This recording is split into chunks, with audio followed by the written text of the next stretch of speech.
thing I want to talk to you about today is the whole issue of intent and how that patterns in leadership. So part of your standard process, that's now all of our standard process, when we're engaging in a training room context with leaders, our process is really designed to get a certain sort of shift in the way that they view their role. So a person who walks in the morning on day one of a standard 2-day process will walk in to the leadership workshop with a definition of leadership, something along the lines of leadership is about achieving a result through people. And part of the process is about getting them to shift that in a really fundamental way. Can you speak about the shift initially, and then I want to just explore how that actually plays out and what that actually looks like. So if you interrogate that statement, leadership is about achieving a result through people from an intent point of view, then the structure of the statement implies that the person, the subordinate, the person who's being led, is being used as a resource to achieve an outcome. So a result is the outcome through. So the means, the people are the means. And when you structure a sentence like that, if something is the means for something else, it means you're taking from the thing that is the means, by definition. We've been arguing for the last 40 years now, both at the Chamber of Mines and the work that we've been doing as a consultancy, that the problem with that is that there's the direction of service, because basically the boss is then saying to the subordinate, I'm here to use you, I'm here to take something from you. And what we're arguing is that you need to invert that. You need to create the conditions where the boss isn't there to take something from the subordinate, but that the boss is there to give something to the subordinate. Now, it's very interesting that even people who consider themselves to be followers of very benign leadership styles and leadership approaches, like people, certain takes on servant leadership, would not be uncomfortable with that statement. Leadership is about achieving a result through people, but they would say that you need to do it in a benign way. So, in a sense, you need to be just manipulating about it. You actually have to do something really fundamental to that take on hierarchy before you've actually shifted the intent in the engagement from getting something from the subordinate to giving something to the subordinate. Which is why we've been arguing, it'll only become a shift to a giving intent if you say leadership is about achieving people through results.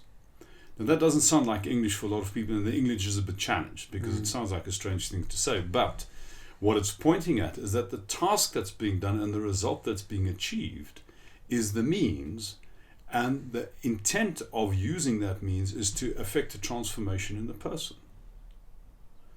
So it kind of stands to reason that you can view leadership from that point of view if you think about coaching in a team context.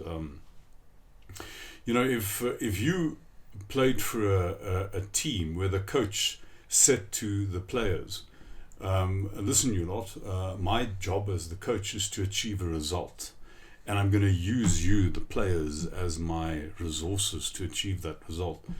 You'd probably, sneak strychnine into his tea because of the arrogance. Who the hell do you think you are, Mr. Coach? Because it's clearly not the coach's job. It's the player's job to achieve a result, to score. That doesn't mean to say the coach doesn't have a job, but his job is not to achieve the result. His job is to coach the player. Now, that doesn't suggest that either the game that's being played or the result are irrelevant. You can't coach somebody if you don't know what's happening on the field or if you don't know what's happening on the scoreboard. But it doesn't make those two things your job. It makes those two things your means to do your job. In other words, the coach goes to the game on Saturday. He looks at what's happening on the field. He looks at what's happening on the scoreboard. He uses those two things as his means to coach the player. He literally uses the job and the result as the means to produce an athlete. His product is an athlete. And what we've come to demonstrate over the last 3 decades is that when that penny has dropped in the minds of a leadership team, if they understand that their product isn't a scoreboard, it's not a balance sheet, and it's not products in the market. Their product is the people who report to them, and that the task that's being done is the means for them to cultivate extraordinary people. What they achieve when they do that is they unleash the most extraordinary goodwill from the people working in the organization. They really create the conditions for people to make a discretionary contribution to the business. They unleash willingness. Yeah. But what's the thing on a day-to-day? So that penny drops. Assuming that penny drops in, and I mean, you see it drop. What changes on a day-to-day? I mean, so obviously their intention, because it's about shifting their intent. But how does that shifting intent manifest? Because I mean, one of the key arguments we always make is that leadership is not a behavioral problem. Leadership is a moral problem. It's an ethical problem, and it's about your intent. But what is the shift that happens on a day-to-day basis in terms of intent, and how does that filter through into behavior, and what does that shift actually look like? Okay. So we've made the point that there's this parallel problem to intent, and that's the issue of attention. And the easiest way to kind of decode that is to say what's important to you, what your intent is what you'll give attention to. We've also understood that consistent with the shift of the intent from taking to giving is the shift of a person's attention from outcome into process. When I'm looking at outcome, it's basically what I want to get. When I'm looking at process, I'm looking at what I should contribute in the moment that I'm in. So the question is, what is the leader's process? Now, there's a few rules of thumb that are helpful here. In the first instance, we've argued that what makes a leader's role legitimate, the authority of the leader legitimate, is that the leader is there to care for and grow the people working for him. That means the leader uses the job that the person does to build the competency of the person. Which means on an ongoing basis, the first thing the leader has to do is it needs to understand every immediate person reporting, every immediate subordinate, what does growth mean for that person? How can they become more? And how can they use the task that the person is doing as a gymnasium to build that muscle? So that's one of the things that changes, is a deliberate use of the job to grow the person. That's not abstract, that's very practical. I mean, you might have a job that has a whole range of duties in them. Some of those duties might be around sort of like sequencing instructions or planning or whatever. If I notice that one of the key weaknesses or things that you could do better is planning, I would then find the bits and pieces in the role that you affect which are concerned with planning, and I'd use you doing that to make deliverable a change in your planning skill. A further thing that shifts is if we say there's the shift of attention from outcome into process, is that the leader starts giving a lot more attention to the world of the immediate subordinate. So, consistent with the idea that a coach doesn't use the person as his means to get a job done, he uses the job as the means to coach the person. You can't coach a game you're not watching. In other words, a further immediate implication is that the leader, spends real time with the subordinate, spends time in the subordinate's area with the intention to watch the game, not with the intention to instruct. So one of the things you'll see practically is how often does the leader have one-on-one engagements with the subordinate, and where do those engagements happen? Do they happen in the subordinate's area or just in the boss's area? What's under discussion when they have this engagement? I mean, is it just the results we're achieving, or what are you struggling with, and how can I be helpful to you? A further practical thing that shifts is that we contend that as people grow, they become more they become more mature. They become more able to accept more and more authority.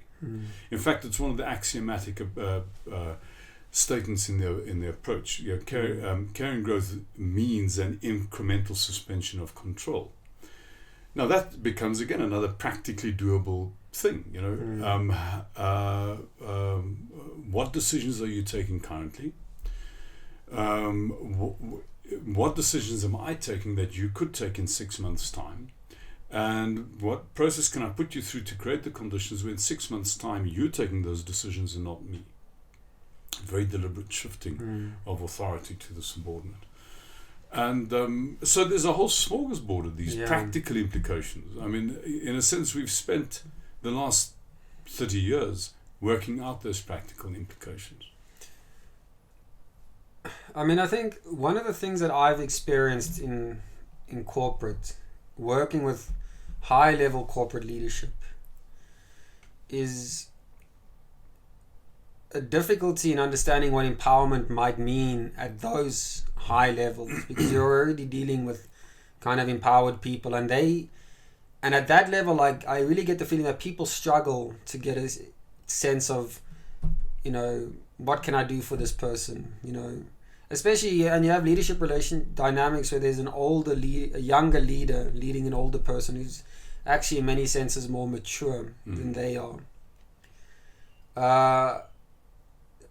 So how can this pattern in that sort of relationship, or what are they missing at that level? How should they approach this problem? So there's like two elements to your question. The one is the older person being led by a younger person. Remember that the variables are care and growth, and care would translate into, I really understand what your personal condition. Do I understand? Do I know, what your family situation is? Are you married? Have you got kids? What are you struggling with? What do you really aspire to in your life? Do I know you as a person, or do I just know you as a resource? And so even if you're very capable, you're so capable that you're much more capable than me, and that variable, that requirement of me knowing you as a person, that doesn't go away. But the second part of your question, which is about senior corporate people kind of thinking that the people report to them have all the authority, I must tell you that is very often a complete lack of insight as to what's going on underneath them. Really? Yeah. I mean, very often there's far more control operative further down in an organization than what the people right at the top are actually aware of. Really? No. There's very often, so as you work further and further down an organization, you become aware of controls that are operative further down the organization that would actually horrify the person at the top if they knew about it. They just don't know it's there. So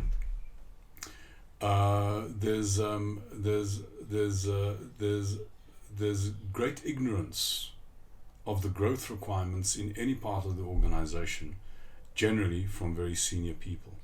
In fact, more senior people are, the more it's assumed that they don't need to go and watch the game. They don't need to understand what's happening in the area. They've got a very senior person who's been entrusted with that thing, and they just go off and do it. So under that assumption hides a multiple number of ills. But that assumption is actually an intent failing, because that assumption is about, it's defining in itself priorities. Exactly right. Because as a senior leader, I'm saying that I'm not concerned about who's doing what and who's empowered, and I don't really care about the people. Just give me the result. Just go and do it and give me the result. Right, I see. I mean, and the more they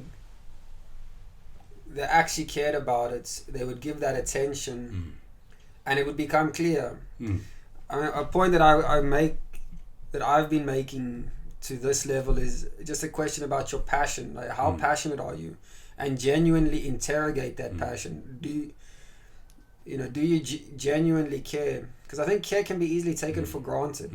I mean, it's not natural for a leader to walk into a leadership position and care about their people on day one.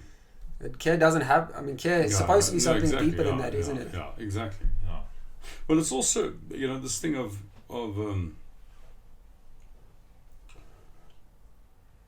so we assume that it's kind of that a senior that we're using this framework of the coach. So it's the coach telling the athlete off about what they should be doing, etc. Well, that's not necessarily the ambiance we're speaking about for a senior reporting relationship. What we should be having is the relationship of a confidant.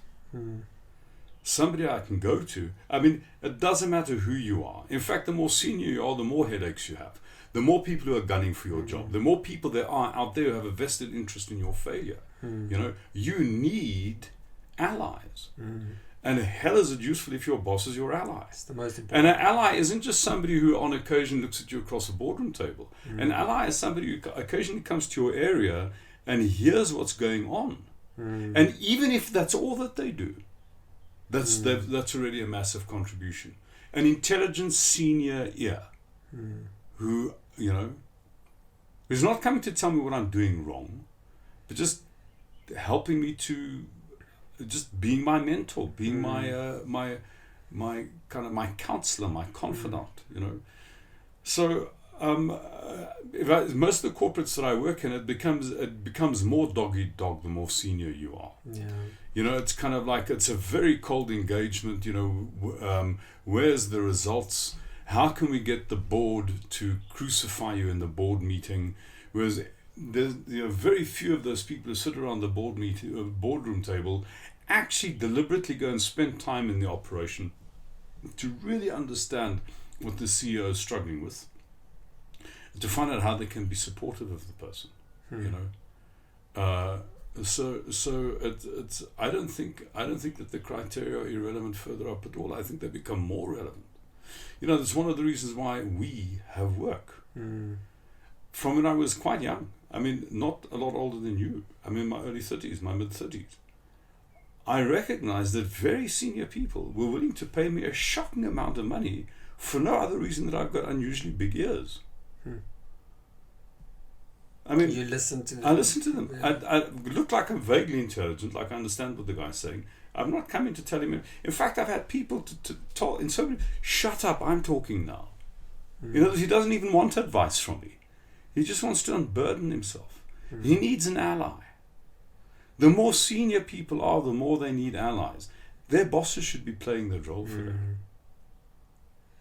And that role doesn't require age. I mean, that's just that concern. It's criterion is only the intent, right? Exactly right. Yeah.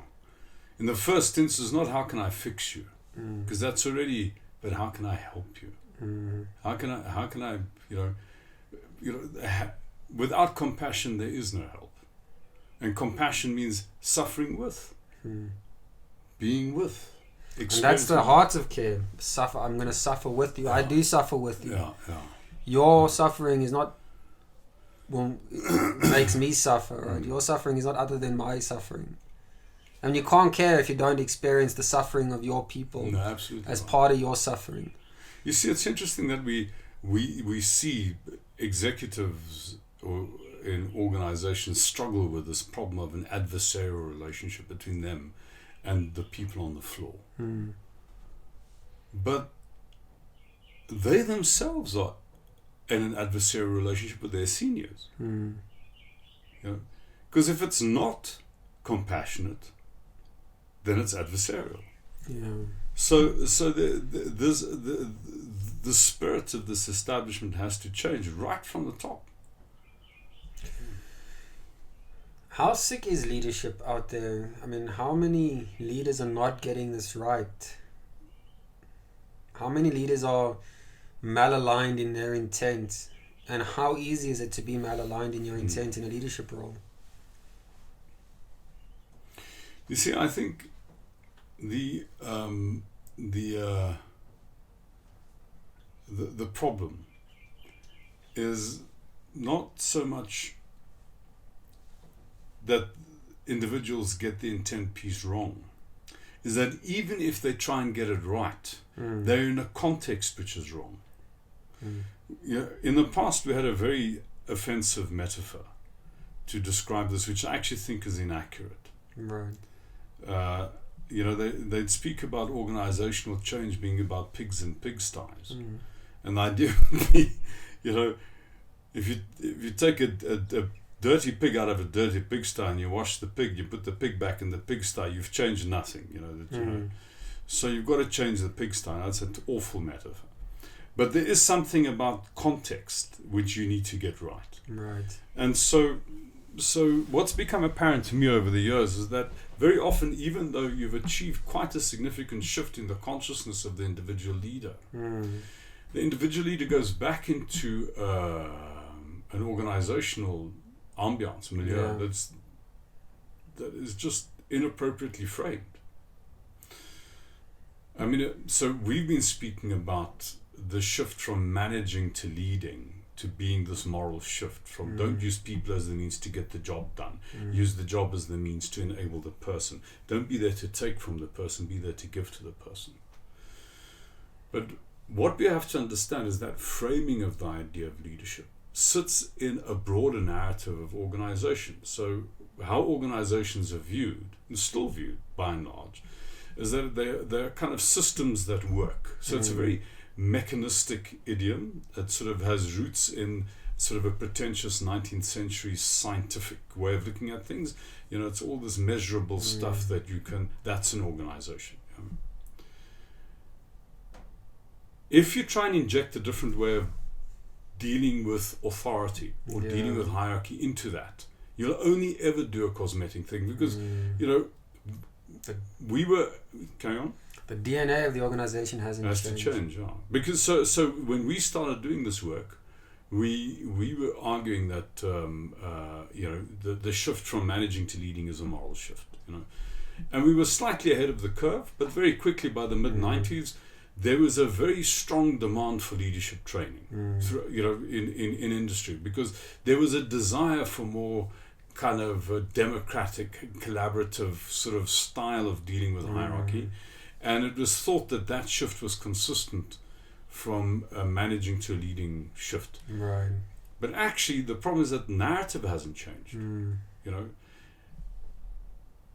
if you want to shift authentically, you've got to shift the narrative of organization from being a system that works to being a community of people who collaborate to serve.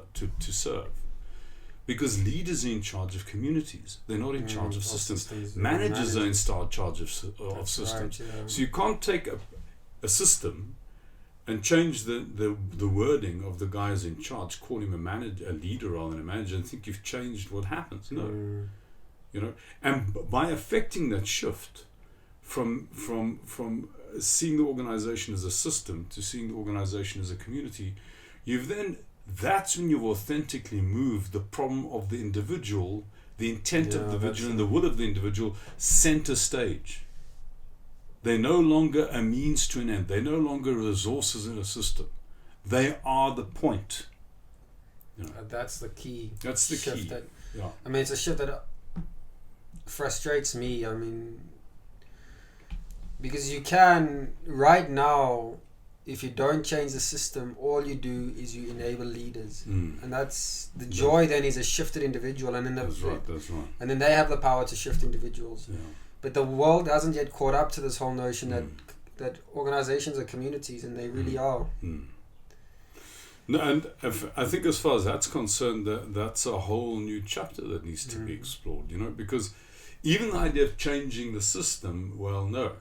It's not about a system. It's not about a system. It's changing the narrative, which is a bit more of a subtle problem. It's, you know, you're a village. You're not a computer. Exactly.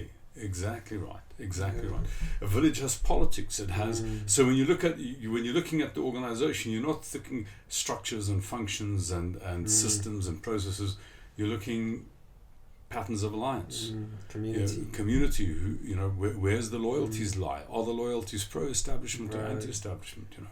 How much autonomy is there with all of those sorts of things? That becomes the central problem. In fact, the central problem becomes not does the system work. The central problem is how autonomous is the individual. along with the question of how trustworthy is the autonomous individual. Well, exactly right, because if well, they can't can't afford be to make them autonomous if they're not trustworthy. So Absolutely. then you have to control them. Right. Yeah, which means you're back at the system. Issue. I mean, this is a systematized way of looking at organizations has necessarily arisen out of gathering untrustworthy people together, right? So we haven't yet cracked the code of organizations such that we actually are in a position to really get them on our side. From the start of industrial, I mean, this is this is a product of this is deep. Yeah. As soon as this is from when factories started, and people were just kind of almost coerced into joining factories, and obviously in that kind of these, because of the nature of the relationship, they're going to be untrustworthy, and you're going to need to control. So you have a system, and I think it needs to be. This is quite a radical shift, and it's a real break. From an extended period of history that has gotten us to where we are right now. I think that's true, Hassan, and it's not just. I mean, it's not just since the Enlightenment. I would hazard to say it's even older than that. I mean, if you consider the fundamental kind of approach to organization, still kind of has its roots in Roman military organization. You know. With cohorts and legions and the way in which you establish command, it's a very similar way of thinking about it. To this day, people think in organograms. When they populate a task, they think in terms of structures, and so this is a deeply enculturated thing. I also think that it's not inappropriate that what we're arguing for should be birthed in Africa. Rather than the mechanistic, square, hierarchical culture that we've come from, the sort of pseudo-scientific way of looking at things, a far more holistic. It's like the homestead being round, a holistic, more humane, Ubuntu focused way of looking at things. I think that's going to that's kind of making a new possibility for us. It enables a new possibility for us as a species, and that's not to knock the 2 millennia of structure that's produced, because it's fantastic. But we've come as far as this boat can take us. We now need a more caring individual. We now need to make the human being the point, and not the infrastructure and the wealth and the accumulation that's seen its day. It's no longer time for a shift. Fantastic. I think we can end it there. Fascinating stuff. Thank you so much. Thank you very much.